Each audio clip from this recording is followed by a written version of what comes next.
time is it where you are? I miss you more than anything.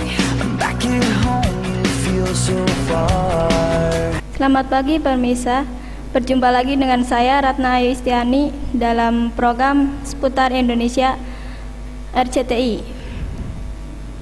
Berita ini diawali dengan tanah longsor. Tanah longsor terjadi karena berkurangnya pohon-pohon yang telah ditebangi dan perlu diadakannya reboisasi atau penanaman pohon kembali. Semua warga yang ada di Bogor menjadi korbannya. Peristiwa ini terjadi di daerah Bogor, Jawa Barat pada tanggal 5 Maret 2012. Warga pun menyelamatkan barang-barang berharganya dari musibah ini. Warga selalu waspada dalam cuaca buruk dan warga berharap agar mendapat bantuan dari pemerintah. Kita beralih dalam berita selanjutnya, yaitu banjir. Banjir ini terjadi karena lahar dingin Gunung Bromo keluar menimpa rumah-rumah dan jembatan ambruk. Peristiwa ini terjadi di daerah pesisir Pasuruan, Banten. Pada tanggal 6 Maret 2012, rumah-rumah dan jembatan pun ambruk atau runtuh akibat terjadinya banjir itu, walaupun warga pun segera mengungsi untuk menghindari lahar dingin yang keluar dari Gunung Bromo itu. Kita beralih dalam berita selanjutnya. Pembunuhan SPG. Pembunuhan ini menimpa seorang gadis yang bernama Siska atau pegawai dari sebuah merek rokok. Pembunuhan ini terjadi di daerah Lampung Timur tanggal 3 Maret 2012. Saat itu korban dalam perjalanan pulang. Ketika di jalan ada dua pemuda yang menghadang atau merencanakan pembunuhan tersebut. Sesudah korban dibunuh, dua orang itu kabur dan tidak meninggalkan jejak apapun di tempat kejadian. Sedangkan gadis itu terluka parah, mukanya penuh dengan bercak-bercak darah dan tidak bisa diselamatkan.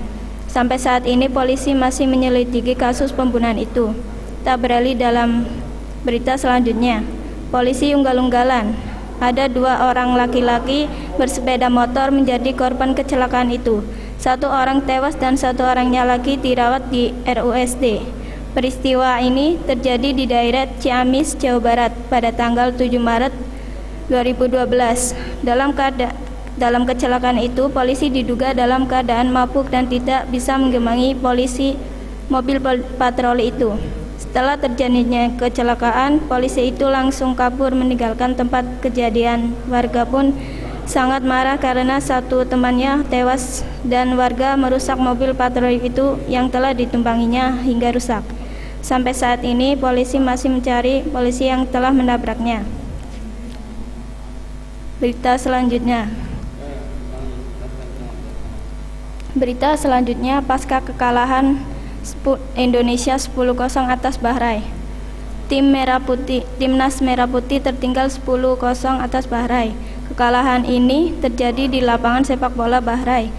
Kekalahan ini terjadi karena kesalahan dari pemain tim Merah Putih sendiri, terutama penjaga gawang melakukan pelanggaran di dalam kotak terlarang hingga mendapatkan kartu merah dan mengakibatkan tendangan penalti untuk Bahrain.